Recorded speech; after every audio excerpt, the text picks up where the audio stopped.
In 1997, the private classes given by Carlos Castaneda, Carol Tiggs, Florinda Donna Grau, and Taisha Abelar began to emphasize womb dreaming. A paperweight with instructions was given out to students. It was explained to them that the womb contains a second brain men don't have.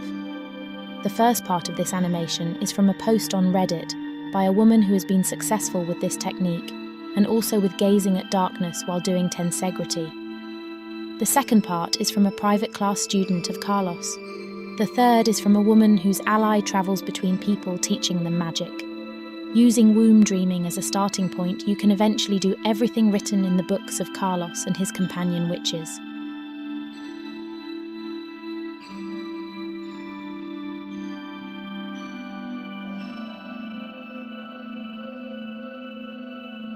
Womb dreaming practice. How-tos. Womb dreaming is suitable only for people that have a womb. In the past, the lineages taught their female apprentices dreaming, making them put a weight on their bellies, feel their wombs, and go off into sleeping dreaming, finding their hands. For people that don't have a womb, darkroom is suitable. It works, and people can't pretend their progress. In any case, silence is the key for success. Remember, darkroom creates waking dreaming. Womb dreaming practice. How-tos. First and most importantly, be a person with a womb. Lie down or sit comfortably. Keep your body well supported because it will behave like it's asleep. You don't need to move. Put a weight on the area of the womb. Keep it there. Focus your attention on the womb area, on your body, and force silence. Close your eyes. Make sure you will stay uninterrupted. Force silence and keep your focus on the womb area. Every sensation is welcome. Womb dreaming practice. How-tos. If you force silence, you will start to see colours or sparkles. When the puffs appear, focus your gaze on them. Let the view of them capture your attention. Don't forget to force silence. If you don't, you will not progress. Then things are going to progress. You will see the faces of the allies, and the puffs will start to become bright and dense. Details will emerge on the puffs and whole scenes later. Strong excitement, expectations will fuel the internal dialogue, so try to act as a witness and take whatever comes to you. Womb dreaming practice. How-tos. Gaze at the puffs. You don't need to move your physical hands or body or do something. You just intend to do it and it will happen. By that time, your body should be asleep and you probably won't feel it. The breath is stable like when you sleep. If you black out, it's okay. Move on from where you are when you wake up. Don't forget the silence. Womb dreaming practice. How-tos. As you move on the J-curve, you will see many things. Dream scenes, 3D magical objects, different coloured puffs, swirling puffs, phantoms, and in general everything that we see in darkroom. Because this process makes literal movements on the AP, things will get very realistic, also very irrational. And it's actually good. With practice, you will realise that as you move along, you lose the sense of self, and you think and do things that don't make sense, and you don't remember them after 1 second. Learn to observe and it will become better. Welcome the inorganics in your practice. They will make your progress faster. Womb dreaming practice. How-tos. Intend to see your hands if you find yourself in a dream.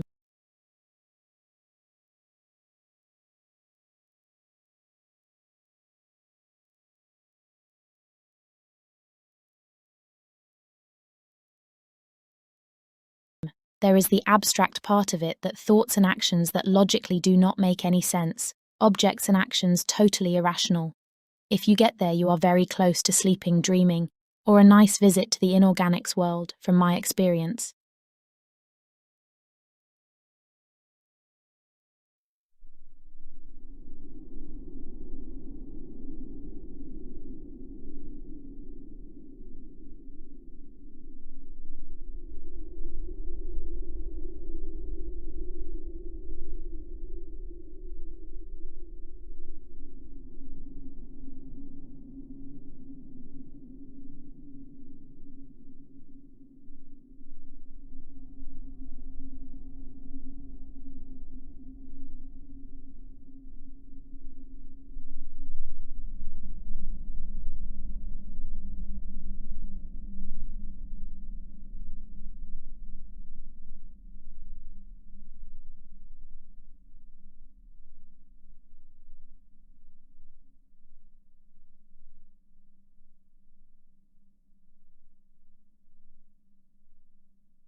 Also, you may see your double doing whatever on a dream scene in front of you, feel like you are doing it but have no control whatsoever.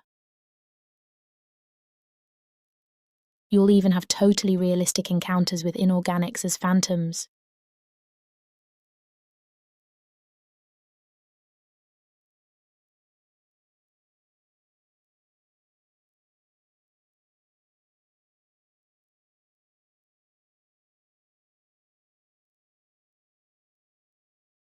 Womb dreaming practice. How-tos. The goal is to transition into sleeping dreaming.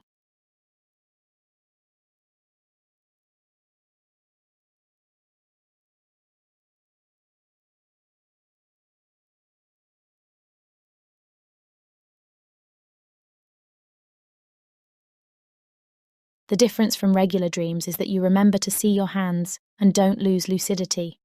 That is why the most important thing after silence is to remember that you're dreaming and to see your hands. It doesn't matter if the dream lasts 5 seconds. It's valid as long as you see your hands and know that you are dreaming. Inorganics will help you there, but also they will try to mug your energy. It's okay, it happens to all of us. With practice, you will find a way to adjust the practice in your case.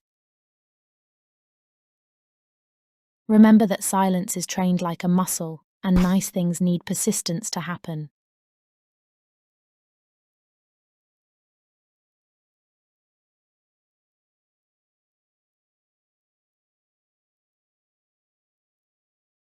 According to Don Juan Matus, one of the most specific interests of the shamans who lived in Mexico in ancient times was what they called the liberation of the womb.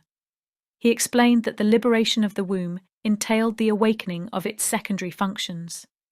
The primary function of the womb under normal circumstances is reproduction, but sorcerers are solely concerned with what they consider to be the womb's secondary function of evolution. This evolution is the awakening and full exploitation of the womb's capacity to utilize direct knowledge by apprehending sensory data directly and interpreting those perceptions directly without the aid or need of the processes of interpretation with which we are familiar. Don Juan called the womb the perceiving box. He was as convinced as the other sorcerers of his lineage that the uterus and ovaries, if they are pulled out of the reproductive cycle, can become tools of perception and become indeed the epicenter of evolution. The shamans of ancient Mexico, as you already know, Don Juan went on, were convinced that interpretation took place on a point of intense brilliance, the assemblage point, which they found when they saw the human body as a conglomerate of energy fields that resembled a sphere of luminosity. The advantage of women is their capacity to transfer the interpretation function of the assemblage point to the womb.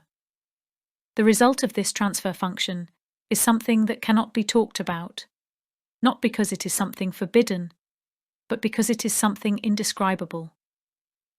The womb, Don Juan continued, is veritably in a chaotic state of turmoil because of this veiled capacity that exists in remission from the moment of birth until death, and which typically is never utilized. This function of interpretation never ceases to act, and yet it has never been raised to the level of full consciousness.